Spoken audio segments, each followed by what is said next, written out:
This video explains how you can install the plugins in WordPress manually. So everyone knows how to install it using this dashboard. From here you can just go to the plugins and then search for the plugins and click on install now.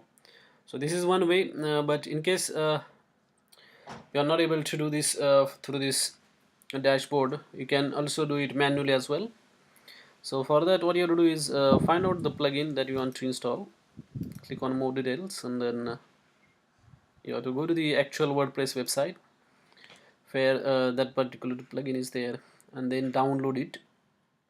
Once you download it, it is normally is in the zip format. All you have to do is just extract that plugin.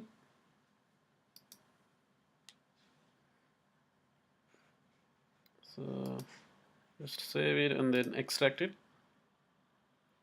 So like that file will be created, Akismade or whatever. So all you have to do is just connect to your server,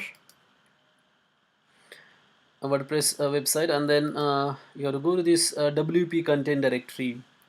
Once you are there, you will find a plugins directory over there, and all you have to do is just upload that particular plugin directory over here. That's it.